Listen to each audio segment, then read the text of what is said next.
Break के बाद बहुत स्वागत है आपका। तो कांग्रेस के कर्नाटक में जीत के बाद विपक्षियों के जो सुर है ममता बनर्जी के, वो अब बदले बदले से नजर आ रही हैं। यानी कि पहले जो राहुल गांधी कबूल नहीं थे वो कबूल होने लगे हैं। ऐसे में अब जाहिर तौर पर बहुत सारे सवाल खड़े होते हुए हमारे साथ इस पर चर्चा करने के लिए तमाम खास मेहमान भी जुड़े हुए हैं। संजय चक्रवर्ती जी, अब आप ही का रुख करूंगी। देखिए, ब्रेक पर जाने से पहले जो मैंने आपसे सवाल किया था कि अधीर रंजन चौधरी ने कहा कि उस समय आप लोग कहाँ थे थोड़े समय पहले, अब जब जीत मिल गई है तो अब आप लोगों को कांग्रेस की याद आ रही है, उसके समर्थन की याद आ रही है, उसके साथ की याद आ रही है। अब किस मुंह से जाएंगे आप लोग?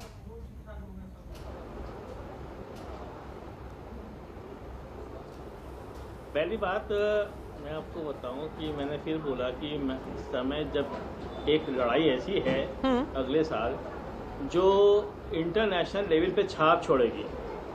लोकसभा का चुनाव इंटरनेशनल लेवल पे छाप छोड़ती है। बिल्कुल।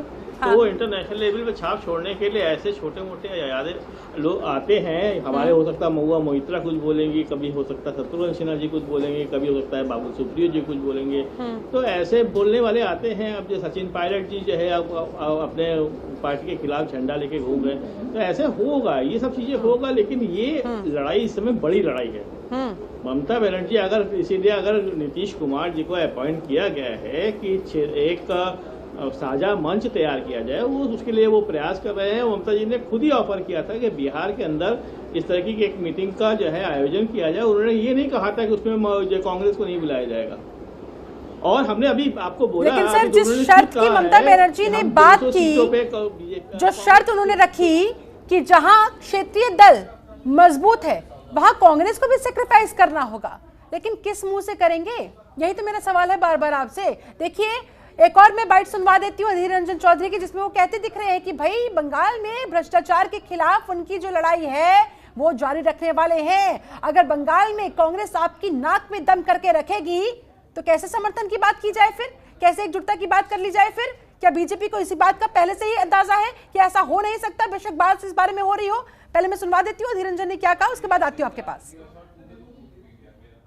सत्ता में काबिज होने की तुरंत बाद वही कांग्रेस पार्टी को बंगाल की जमीन से खदेड़ने के लिए अब हर संभव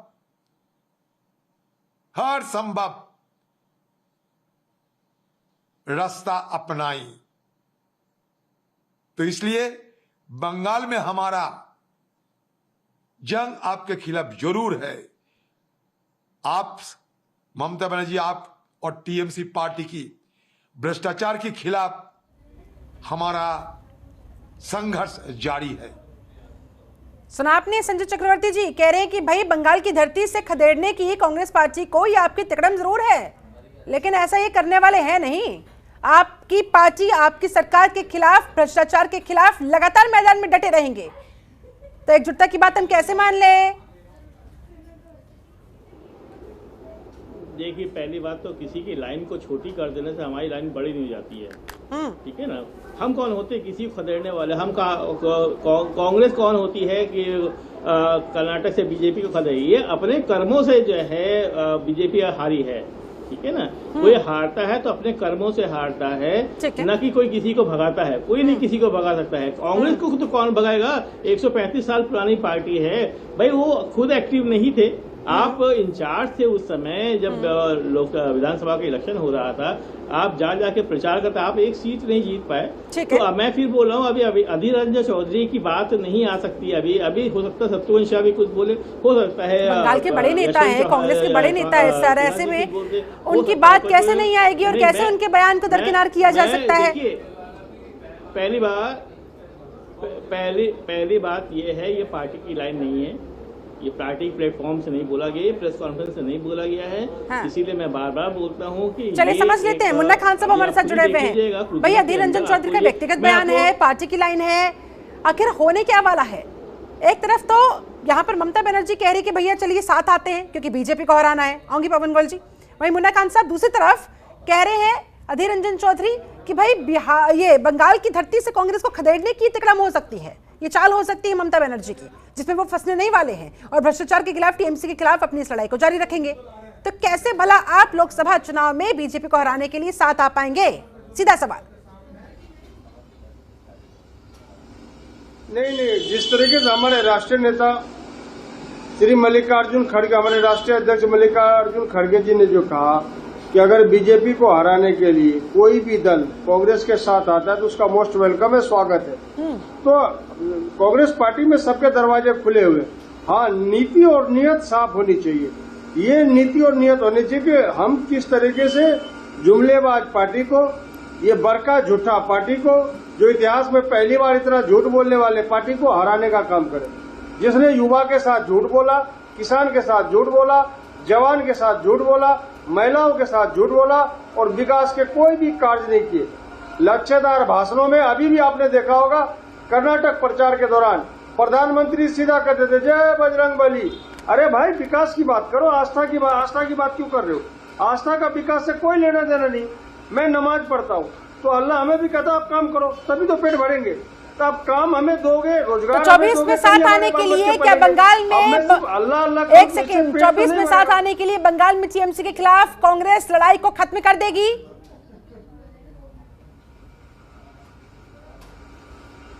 नहीं, हमारी मतभेद हो सकती है, मनभेद हो सकती है, लड़ाई हमारी किसी से नहीं है।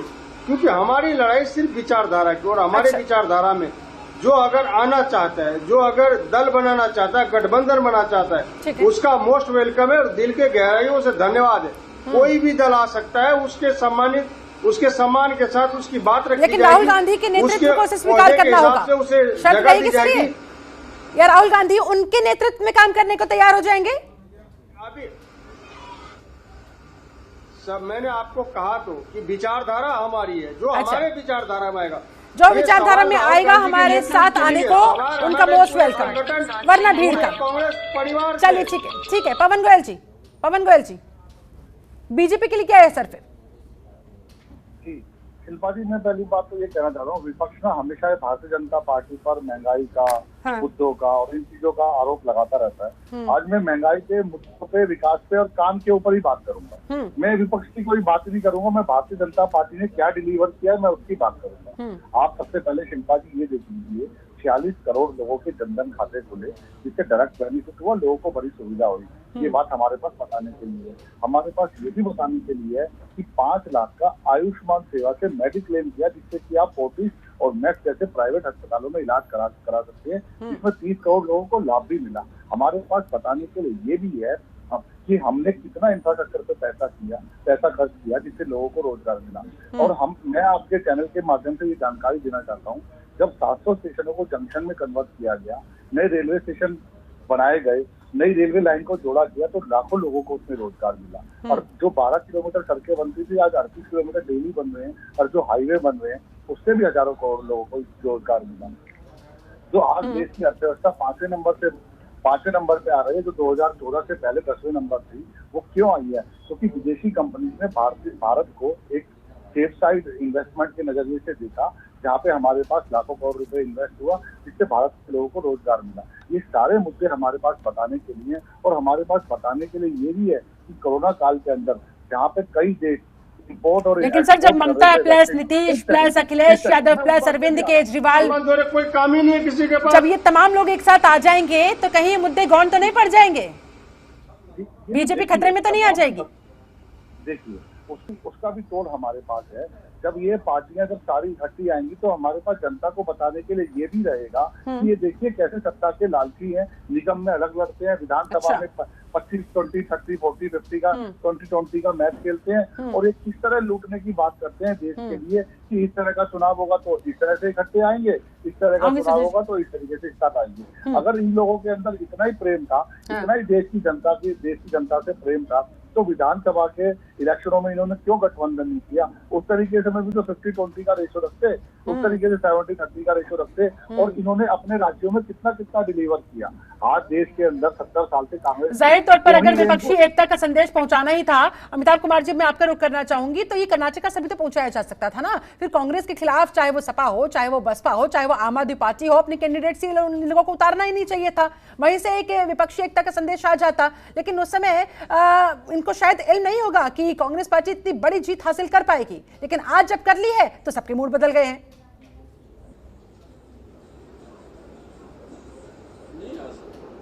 अगर लेकिन बातचीत के बगैर गठबंधन के कैसे कोई नहीं खड़ा करेगा अपना कैंडिडेट, क्यों छोड़ेगा? हाँ। तो वैसी कोई बातचीत तो पहले हो नहीं पाई थी। कांग्रेस जिस ढंग से कोशिश उस चीज को अभी भी विपक्षी दल वैसे नहीं चाहेंगे कि कांग्रेस नेतृत्व करे। विपक्षी दल बराबरी पर चाहते हैं, कांग्रेस को उसके लिए राजी होना चाहिए ताकि विपक्षी एकता बने। नहीं तो मुझे तो साफ साफ दिख रहा है कि तीसरा मोर्चा भी बनने वाला है।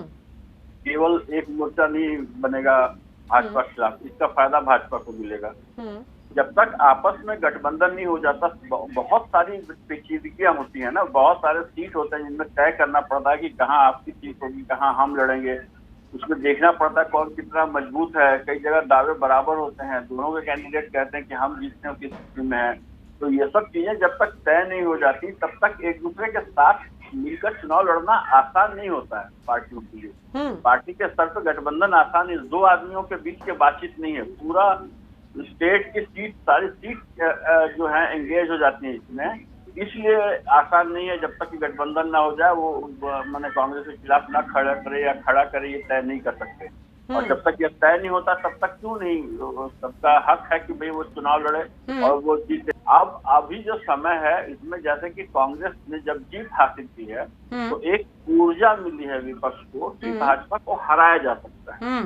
तो उस ऊर्जा, लेकिन ऐसे में इसे आगे कंटिन्यू करने के लिए अमिताभ जी, ममता बनर्जी की तरफ से शर्त का रखा जाना कि भाई अगर हम हाथ आगे बढ़ा रहे हैं तो थोड़ा सा सेक्रीफाइस आपको भी करना होगा, ये कहां तक जायज नजर आ रहा है और क्या कांग्रेस इस पर मान जाएगी? सर यही तो कह रहा हूँ, ये होगा ही, ये पहले भी था।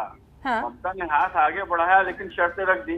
हाँ। बंगाल में आप नहीं लड़ेंगे, आप दूसरे स्टेट्स में लड़िए। हाँ। या जहाँ पे भी जो क्षेत्रीय दल मजबूत है वहाँ आप नहीं लड़ेंगे। मतलब वो बंगाल में कांग्रेस को मजबूत नहीं होने देना चाहती है। एग्जैक्टली वो सारा इसमें। और अधीर रंजन जी का भी आपने बयान सुन लिया, उन्होंने भी तंज कसा कि आज ये बड़ा उठ करके आ रही है कि साथ में लड़ेंगे, पहले तो हमें भाव नहीं दे रही थी, पहले बात नहीं कर रही थी। ये सब तो चलेगा ही। अभी ऐसा नहीं है कि अब कर्नाटक में कांग्रेस जीत गई है तो सब लोग बहुत उछल करके साथ में आ जाएं कि हाँ जी चलो चलो साथ साथ करते हैं, ऐसा नहीं होने वाला। सब लोग अपनी शर्तों को मनवाएंगे और उसके बाद फिर एक सीटों का जो है ना बंटवारा होगा। सीटों का बंटवारा ही सबसे बड़ी मुश्किल का काम होने जा रहा है। उसके बाद ही कोई चांस है कि ये गठबंधन हो। मुझे ऐसा लग रहा है कि जो परिस्थितियां हैं ये सारे विपक्षी दल एक होकर भाजपा के अगेंस्ट आएंगे, ऐसा होने के चांसेस मुझे नहीं दिख रहे हैं। अभी भी नहीं दिख रहे। ठीक है, तो ये तो पवन गोयल जी आप लोगों के लिए अच्छी बात है, जद्दोजहद हो रही है विपक्षी दलों की, लेकिन अगर वो कामयाब नहीं होगी तो जाहिर तौर पर आप लोगों के लिए रास्ता साफ होता हुआ। शिल्पा जी, वैसे तो हम ये मानकर चलेंगे कि सारा विपक्षी दल एक होके लड़ेगा, क्योंकि ऐसा सोचने से हम अपनी स्ट्रेंथ को और मजबूत कर पाएंगे। Exactly. अगर हम ये सोच लेंगे कि ये 1/2 या 2/3 हो जाएंगे तो हम उससे ओवर कॉन्फिडेंस में आ जाएंगे। और भारतीय जनता पार्टी कभी भी ओवर कॉन्फिडेंस में नहीं रहती। स्टेट हारना जीतना, क्योंकि कुछ राज्यों की ऐसी प्रतिक्रिया रहती है, उनका एक फॉर्मूला रहता है कि 1/1, जैसे राजस्थान है, एक बार कांग्रेस एक बार बीजेपी। यही कर्नाटक का है। आज तक किसी ने भी 38 सालों से दूसरी बार सत्ता हासिल नहीं। बहुत सारे राज्य ऐसे होते हैं जो कि दोबारा डिलीवर उस पार्टी को नहीं करने देते। तीसरी बात, तो मैं महत्वपूर्ण बात आपके सामने चैनल से रख रहा था, मैं ये कहना चाहता था कि जब देश की बात आती है तो देश की जनता चाहती है कि हमारा देश सुरक्षा के हिसाब से सुरक्षित हाथों में रहे। तो जब प्रधानमंत्री मोदी जी की और भारतीय जनता पार्टी जी की बात आती है तो ये देखा गया है पिछले 10 सालों में भारत का लेवल इंटरनेशनल प्लेटफॉर्म पे और अन्य कंट्रीज से और देशों के साथ व्यापार बढ़ाने में और उस तरीके की राजनीति करने में हम भारतीय जनता पार्टी और मोदी जी बड़े ही सक्षम है। और 2024 के अंदर भारतीय जनता पार्टी की तरफ से प्रधानमंत्री जी का चेहरा मोदी जी ही होंगे। तो इससे जनता का विश्वास 3 गुना बढ़ जाता है। आपने देखा होगा कि विधानसभा के चुनावों का रिजल्ट कुछ और होता है, निगम का चुनाव का रिजल्ट कुछ और होता है और देश के चुनावों का रिजल्ट कुछ और होता है। जनता आज की डेट में स्मार्ट हो चुकी है। जनता को डिलीवर करने के लिए डिलीवरी सिखानी पड़ती है। खाली एसी रूम में कांग्रेस की तरह आपने देखा होगा कांग्रेस के नेता पहले से जमीन पर आ गए, तो इनका श्रेय मोदी जी को देना चाहिए कि भारतीय जनता पार्टी के शीर्ष लीडर आपको गलियों में घूमते हुए दिख जाएंगे। पहले कांग्रेस के छोटे छोटे नेता भी पहले आपने देखा होगा 85% कमीशन के लिए माननीय राजीव गांधी जी ने ही कहा था कि 100 पैसे में से सिर्फ 15 पैसे जनता के पास पहुंचते हैं, तो 85% कमीशन की सरकार से उन्होंने एडमिट किया था। और 2048 से ही भारत के अंदर घोटालों की लिस्ट जारी हो गई थी। अभी मैंने भी 7 घोटाले 7 आरोप का नाम है कांग्रेस, उसकी लिस्ट जारी की है, मेरी वीडियो भी लॉन्च होने लग जाएगी, कल तक आ जाएगी आप लोगों के सामने। तो मैं ये कहना चाह रहा हूँ कि 250 घोटाले थे 2047 से लेकर 2013 तक कांग्रेस के राज में। मैं एविडेंस दे सकता हूँ, उससे आप गूगल पे देखेंगे, ये विपक्ष मानेगा नहीं। तो मेरा कहने का मतलब है भारतीय जनता पार्टी पे एक भी आरोप घोटाले का नहीं है। ये सिर्फ वो जो व्यापारी अडानी चिल्लाते रहते हैं, और उस अडानी के लिए ये ऐसे कहते हैं जैसे कांग्रेस की सरकार में अडानी थे ही नहीं। 1988 से अडानी बिजनेस कर रहे हैं। इनको इस बात की प्रॉब्लम तब नहीं जब कांग्रेस राज में अडानी फल फूल रहे थे, इनको इस बात की प्रॉब्लम ये हो रही है। अरे आप ये भी तो देखिए, भारत में सिर्फ क्या, भारत का एक उद्योगपति अडानी ही बिजनेसमैन में फेमस हो रहा है, और बाकी व्यापारी भी तो कुल मिला के बाद आज देश की अर्थव्यवस्था 5वें नंबर से अडानी की वजह से नहीं आई है। ठीक है, परिस्थितियां चाहे किसी भी तरह की क्यों ना बने, प्लान ए के साथ प्लान बी के साथ बीजेपी पूरी तरह से तैयार नजर आ रही है। चलिए आप सभी लोग इसमें जल्दी फाइनल कमेंट चाहूंगी। मुन्ना खान साहब इससे पहले लेकिन कुछ कहना चाह रहे हैं। खान साहब, इतिहास में पहली बार देश को इतना बड़ा झूठा प्रधानमंत्री मिला है जो सिर्फ पूरे हिंदुस्तान में झूठ परोसता है। अभी आपने देखा कर्नाटक में किस तरह झूठ परोसा गया, लेकिन कर्नाटक की जनता ने वहां समझा कि ये बार बार झूठ बोलने आते, विकास इनके बस की बात क्यों, इसलिए उन्होंने कांग्रेस को पूर्ण रूप से स्पष्ट बहुमत देने का काम किया। ये कर्नाटक से पूरे देश में मैसेज जाता है कि किस तरीके से अब विकास पे बात हो रही है और विकास पे वोट हो रहे। तो अब ये जो आप बात भगवान की करोगे, आपके मुताबिक कांग्रेस पार्टी ने यह साबित कर दिया कि अब लोग धर्म और जाति से ऊपर उठकर वोट करने लगे हैं, विकास के नाम पर वोट करने लगे हैं। चलिए ठीक है, काम के नाम पर वोट करने लगे हैं, वोट करते धर्म और जाति। बिल्कुल बिल्कुल, चलिए ठीक है, बिल्कुल बिल्कुल। फाइनल कमेंट सबसे पहले संजय चक्रवर्ती, जाति जाति क्या कहेंगे आप? जो सपना ममता बनर्जी देख रही है कि सद तक पूरा होता हुआ, तमाम चुनौतियां इस सपने में। सुन लीजिए, हम 40 सीटों में हैं, उन्होंने खुद कहा है कि 200 सीटों में जो है कांग्रेस मजबूत है, तो क्लियर कट बात है इसके लिए बात कही है। पहली चीज। दूसरी बात यह है, मैं भारतीय जनता पार्टी के प्रवक्ता से एक बात पूछना चाहता हूं, क्या 2014 के घोषणा पत्र में आप चुनाव लड़ सकते हैं क्या? बहुत ही महंगाई की मार, अब की बार मोदी सरकार, बहुत सिलेंडर की मार, मुझे लाख के स्मृति ईरानी दौड़ा करती थी सड़क में, क्या वो शायद दिखेगा? क्या वो 15 लाख आएगा? क्या 2 करोड़ नौकरियां मिली? क्या 100 स्मार्ट सिटी बने? क्या जो है 282 गांव जो आप लोगों ने गोद में किया था वो सोने का गांव बन गया? क्या ऐसा कुछ हुआ? कुछ नहीं हुआ, कहीं कुछ नहीं हुआ। सिंपल वे से सिर्फ और सिर्फ जुमलेबाजी जुमलेबाजी जुमलेबाजी, और ये जुमले आप समझ गए। जैसे ही कोई आज पहली बार इतिहास के अंदर ये पहली बार ऐसा हुआ है कि कोई प्रधानमंत्री फिल्मों का प्रमोशन कर रहा है। कश्मीर फाइल, केरला फाइल, अरे गुजरात फाइल भी तो अगर रोकना है तो आपको साथ आना पड़ेगा ना, लेकिन साथ आना ही तो आपका टेढ़ी खीर साबित होता हुआ दिखाई दे रहा है। इससे तो सवाल उठ रहे हैं कि आपको उसे इतिहास इम्प्लीमेंट करना होगा। कोई प्रधानमंत्री को फिल्मों का प्रमोशन कर रहा है, मतलब आप सबसे बड़ी चीज एक देखिएगा कि पूरे देश में जब आजादी के बाद से लेकर के अब तक 14 प्रधानमंत्रियों ने सिर्फ 55 लाख करोड़ का लोन लिया था। इकलौते मोदी जी ने 100 लाख करोड़ का लोन ले लिया। अच्छा संजय चक्रवर्ती, सीधा सवाल सर, ठीक है ठीक है, ऐसे में बीजेपी को हराना आपका मकसद है सिर्फ और सिर्फ? एकदम। तो उसके लिए अलग अलग विचारधाराओं के साथ भी अगर आपको किसी के साथ कॉम्प्रोमाइज करना पड़ा, आप लोग करेंगे? एकदम करेंगे। ठीक है, ये जनता की लड़ाई है, ये किसी की ईगो की लड़ाई नहीं है, ये जनता की लड़ाई है। जनता लड़ना चाहती है। ये बीजेपी को अगर कांग्रेस ने हराया है, पहली बात तो कांग्रेस ये भी कह रहे थे कभी बीजेपी आती है कभी कांग्रेस आती है, ऐसा नहीं है। चोरी की सत्ता। ठीक है, अल्टीमेटली बीजेपी को हराने उसके लिए चाहे आप लोगों को कुछ भी क्यों ना करना पड़े, किसी को भी साथ लेकर क्यों ना चलना पड़े, किसी का भी नेतृत्व क्यों ना स्वीकार करना पड़े। Amitabh Kumar, final comment. सपने तो देख रहे हैं, लेकिन कितना इतना आसान है सर इस सपने को इम्प्लीमेंट कर पाना? अभी बहुत लंबी दूरी है, अभी काफी संघर्ष है और अभी लंबी दूरी है विपक्षी एकता का। मैं देख रहा हूं कि विपक्ष जो है एकमत होने में अभी बहुत मुश्किल आने वाली है क्योंकि ये आपस में एक दूसरे के ऊपर भी ना तंज कसने से बाज नहीं आ रहे हैं। बजाय इसे कि बैठ के सकारात्मक बातें करें, नकारात्मक बातें ज्यादा हो रही है। नीतीश जी जरूर घूम रहे हैं, लोगों को मिलाने की और साथ में बांधने की बातें कर रहे हैं, लेकिन जिस तरीके से सब तने हुए बैठे हैं और कांग्रेस को अपने यहाँ पे जरा सी भी जगह नहीं देना चाहते हैं, तो मुझे जरा मुश्किल लगता है। और कांग्रेस का भी कॉन्फिडेंस अब बढ़ गया है कर्नाटक के मामले से, तो कांग्रेस भी कहीं पे दबना नहीं चाहेगी। बिल्कुल। तो ये बड़ा बहुत मुश्किल होगा कि सारे विपक्षी दल एक होकर के भाजपा के साथ लड़ने के लिए खड़े होंगे। मुश्किल होगा क्या, लेकिन इसे संभव कर दिखाएगी कांग्रेस पार्टी? खान साहब, फाइनल कमेंट।